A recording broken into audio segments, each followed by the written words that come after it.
Hello everyone, welcome to CareerDeed and myself Mohan. At this session also we are going to discuss some of the previous year Wipro quantitative aptitude questions. So I have included the previous session links in description. If you haven't watched, please have a look at it. Now question number 1. If 4:6 is the ratio of number of girls and boys in a computer coaching class, if 50% of girls and 40% of boys are degree holders, then the percentage of the candidates who are non-degree holder is dash. Okay, in a computer coaching center we have girls and boys in the ratio 4:6.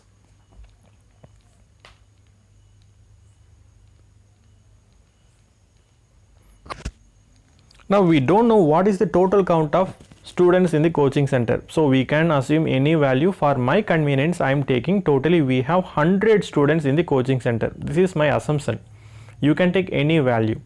Okay, now we have girls and boys in the ratio 4:6. So totally we have 4 plus 6 10 parts. So this 10 parts is 100 students, right? So if 10 parts is 100 student, one part will be 100 by 10 10. So in boys we have 6 into 10 60 boys, and in girls we have 4 into 10 40 girls. Now if you look at the second line, 50% of the girls and 40% of the boys are degree holders. Now out of these 40 girls, 50% are degree holders. What is 50% of 40? That is half of 40 is 20. That is 50%. And remaining 20 are non-degree holders. And if you take boys, 40% of the boys are degree holders. So remaining 60% will be non-degree holders, right?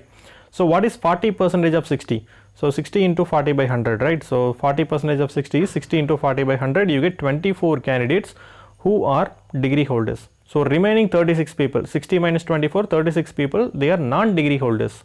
Now our question is, what is the percentage of candidates? That is total candidates who are non-degree holders. So 20 plus 36, we get 56. So out of 100 candidates, we have 56 candidates who are non-degree holders. So that is 56%. So totally we have 56% people who are non-degree holders in the coaching center. Now question number 2. The time shown by the analog clock at the moment is 11 am. Then 1, 2, 3, 4, 5, 6, 7, 8, 9, 0 hours later it will show the time as dash. We know for every 24 hours it will show the same time, right? For example, if the time is 11 am now, after 24 hours it will show the same 11 am.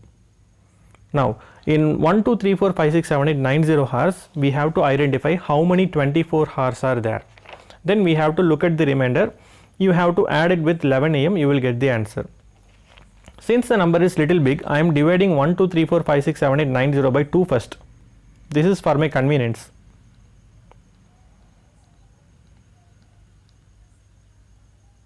So while dividing by 2, I am getting,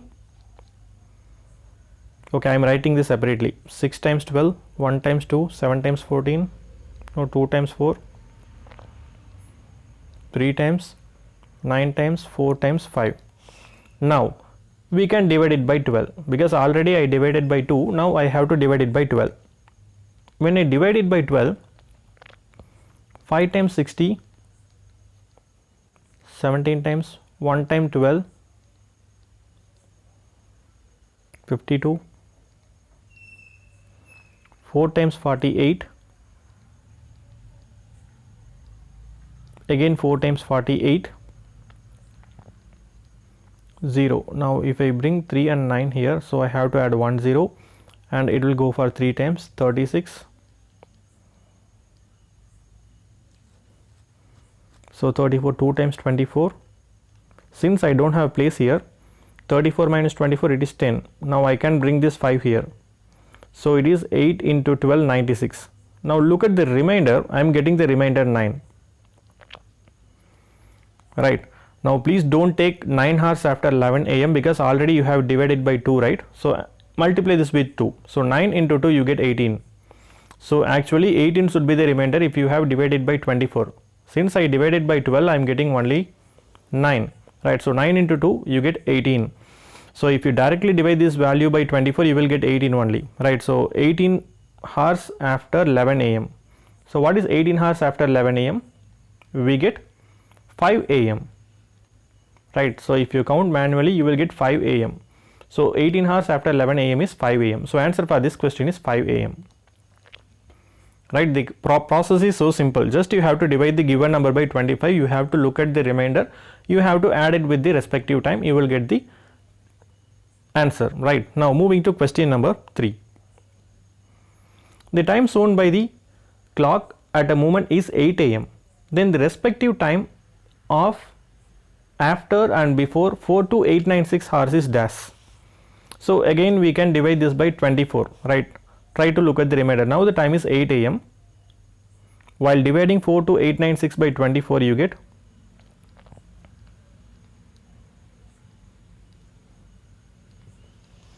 1 times 24, 18, and 7 times you get 168. So it is 20, and we have 9.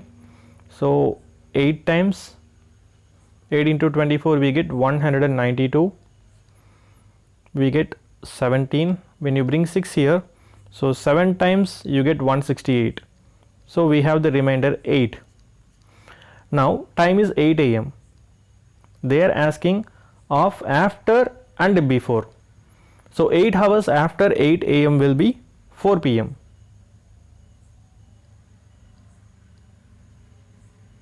So 8 hours before 8 a.m. will be 12 a.m. So answer for this question is 12 a.m. and 4 p.m. And we have option A, right? So they are asking after first and before second. So it is 4 p.m. and 12 a.m. So that is option A. This becomes our answer. Hope you understood how to solve this problem. Now moving to question number 4.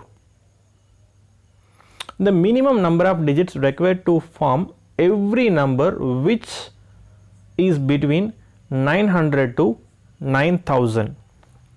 So you have to consider this 900 to 9000. So we have to frame a number. So from 900 to 9000 we will get 4-digit number, right? So we have to find all the possible, that is the minimum number of digits required to form every number from 900 to 9000. Okay, if it is 900 to 9000, we have a shortcut. So 900 to 9000, the last place can be filled in 10 ways, right? So either you can put 0, 1, 2, 3, 4, 5, 6, 7, 8, 9.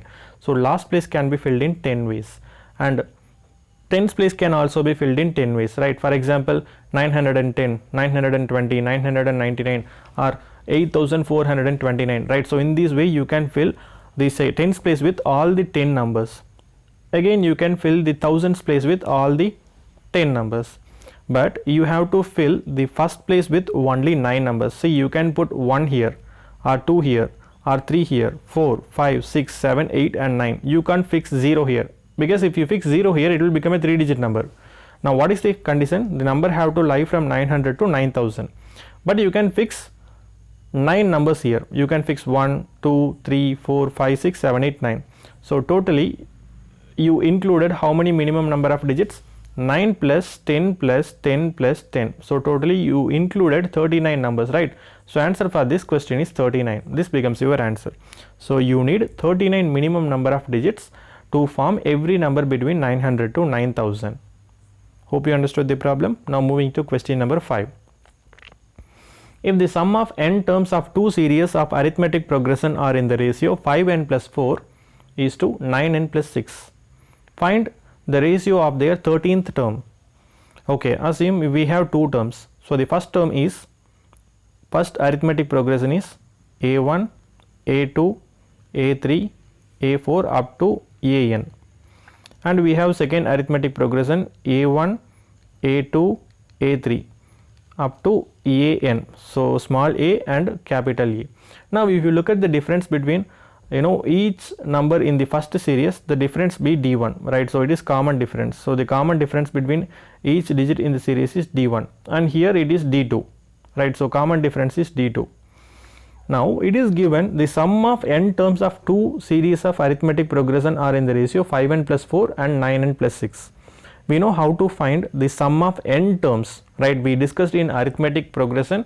I have included the link of arithmetic progression in description. right? So if you want to gain knowledge, you can look at the video. Now, how to find sum of n terms of the arithmetic progression? You have a formula. So the formula is n by 2 into 2 into a plus n minus 1 into d, right? Now if you look the first arithmetic progression, a is nothing but first term, so first term here is a1 and d is the common difference, so common difference is d1, right? Now if you take the second series, you can write it as n by 2 into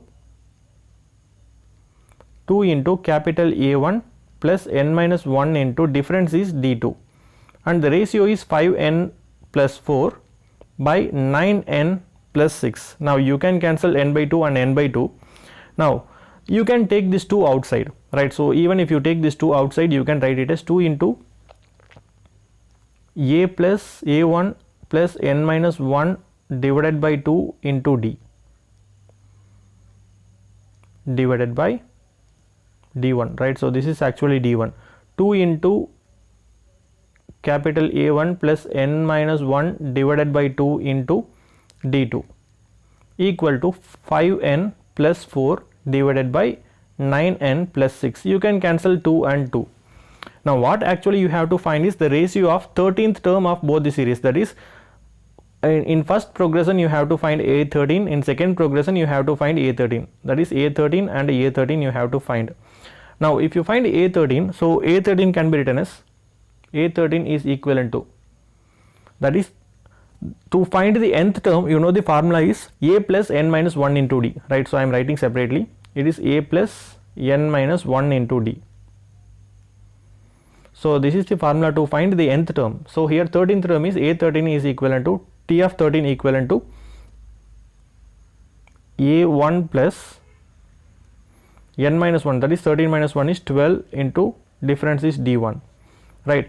Now if you found the n value, you can easily find the ratio of 13th term. So you can compare, you know, this with this value, right? So you can compare a1 plus 12 d1 with this term, right? So when you equate it, you get n minus 1 by 2 into d. So where a1 and a1 get cancelled, when you take it to left hand side or right hand side, a1 cancel. Similarly d1 and d1 get cancelled. So n minus 1 divided by 2 equal to 12. So when you equate it, you get n value equivalent to 25. Now you found the value of n is 25, right? If you put the value of 25 here and here, you can easily find the 13th term. The reason is if you substitute 25 here, so 25 minus 1 you get 24. 24 by 2 you get 12d, right? So a1 plus 12d. What you exactly want is a1 plus 12d, right? Here also you have to find a1 plus 12d2, right? So if you substitute 25 here, you will get a1 plus 12d1 divided by a1 plus 12d2. So instead of this, you can substitute 12 straight away here, right? So 25 straight away here. So 5 into 25 plus 4, you get 129 divided by 9 into 25 plus 6, you get 231. So this is what the ratio of a1 plus 12 d1 divided by a1 plus 12 d2, that is 13th term of the arithmetic progression, right? I have included the link in description. If you want to look in detail, you can watch the videos. Now moving to question number 6.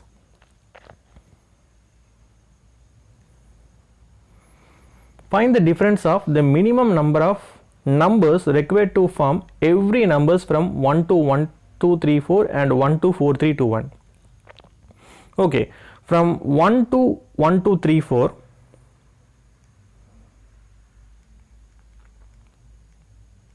we require how many digits, right? So it should be a 4-digit number, right? So from 1 to 1, 2, 3, 4, so it is first digit to 4th digit, right? So we need how many minimum number of digits to fill this. So last place definitely can be filled in 10 ways, and 10th place 10 ways, 100th place 10 ways, but the 1000th place should be filled in only one way. The reason is you can't fill it with 0, but you can fill it with 1 alone. So you can't fill it with 2 because it will become 2000s. But the maximum value here is only 1. So this can be filled in 31 ways. 31 numbers are required. And next 1 2 4 2 4 3 2 1. Now if you take a 4-digit number, right, so from 1 to 4 3 2 1, so the last place can be filled in again 10 ways, and tens place definitely 10 ways, hundreds place 10 ways, and thousands place only 4 ways. So you can't fill the 1000 place with 0 because it will become a 3-digit number. You can fill it with 1 2 3 and 4 because you can't fill it with 5. The maximum limit is only 4. So this can be filled in 34 digits with 34 digits. So what is the difference? Because they are asking the difference, right? So the difference here is 3. So answer for this question is option D. Hope you understood the problem. Now moving to question number 7. A person was fined for exceeding the speed limit by 10 km per hour. Another person was also fined for exceeding the same speed limit by twice the same. If the second person was traveling at a speed of 35 km per hour, find the speed limit. So the problem is so simple. So again, if you read the question, definitely you will get the answer. A person was fined for exceeding the speed limit by 10 km per hour. So the first person exceeds the speed limit by 10 km per hour. Another person was also fined for exceeding the same speed limit by twice the same. So if the second person was traveling at a speed of 35 km per hour, so he is actually traveling with the speed of 35 km per hour, and the second person is exceeding the speed limit by twice the same. That means he is exceeding the speed limit by 20 km per hour. That means the second person is exceeding the speed limit of the first person by twice the time. Now what we have to find? You have to find the speed limit, right? So 35 minus 20, you get 15 km per hour. So actually the first person traveled with the speed of 25 km per hour, so that he is exceeding 10 km per hour, and second person is traveling with the speed of 35 km per hour, so he is exceeding twice the speed limit, 20 km per hour. So actual speed limit is only 15 km per hour. That is option D. The problem is so simple, right? Okay, now next question. The difference between compound and simple interest on a certain sum for 2 years at the rate of 8% per annum is 80. What is this sum? So we have discussed similar kind of problems in simple and compound interest itself. So we are not going to use any formula. So if you take simple interest, in simple interest for 1 year, if it is 8%, for 2 years that will be 16% each, right? For compound interest, if it is 8% per year, for 2 years that will be 16.64% each. We know how it happened. So it's so simple, 8 into 2, 16. So 8 square, you get 64. So it is 0.64. So this is the actual shortcut for compound interest for 2 years. Now the difference between simple and compound interest is 0.64. So this 0.64 is given as 80 rupees. Now to find the sum is always 100%, right? So to find the sum, it is 100%. Now cross multiply, you get the value of x equivalent to 12,500. This becomes your answer. I have included the link of simple and compound interest in description. So if you want to check how the simple and compound interest different works, please have a look at it. Now question number 9. The ratio between two numbers is 5:7. Okay, so we have two numbers. So let the first number and second number be x and y. So the ratio is 5 and 7. And the product is 560. So we can take the product xy as 560.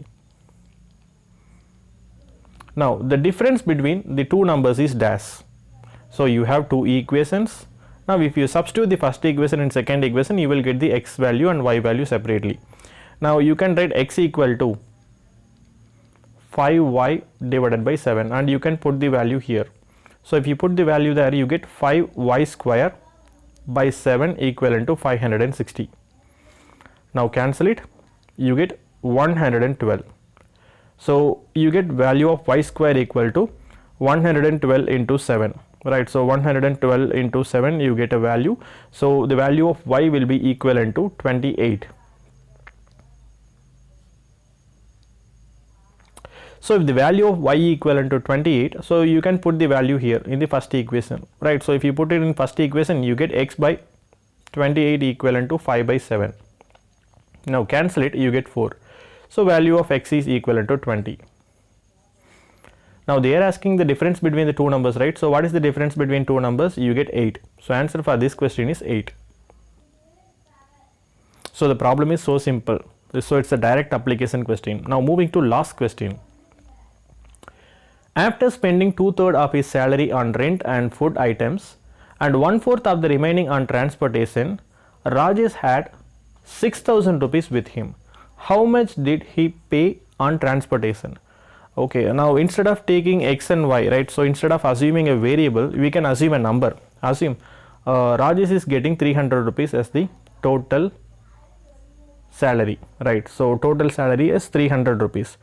Now after spending 2/3 of his salary, so how much he will spend on rent and food items? So it is 2/3, right? So what is 2/3 of 300? You get 200 rupees. That means Raj spent 200 rupees on rent and food items. So remaining he will have 100 rupees. And 1/4 of the remaining he is spending on transportation. What is 1/4 of 100? We get 25. So remaining he will have 100 minus 25, only 75 rupees. Now Rajesh has only 6,000 with him. Now Rajesh has only 6,000 with him means you have to equate the 75 to 6,000 because now he is having only 75, right? Now you can equate it to 6,000. Now our question is how much did he pay on transportation? So transportation means only 1/4, right? So we have to find only 1/4. So what is 1/4 of so 1/4 is nothing but 25, right? So what is 1/4 of the amount, right? So if 75 is 6,000, then 25 will be only 2,000. So this becomes our answer, right? So the problem is so simple because 100 into 1 by 4 is 25, right? So 1/4 is nothing but 25. So here 25 is nothing but 2,000. Now instead of assuming x and y values, so we can keep any values for our convenience, and if you work out it, then you can easily get the answer, right? This becomes our answer. Hope you understood all the problems of this session, right? So in upcoming session I will try to add some more problems related to Wipro. Until that, stay connected with CareerD Training Solutions and have a look at all the videos that I have included in description so that you will get a good understanding on how AMCAT pattern works. Thanks a lot for watching. Have a nice day.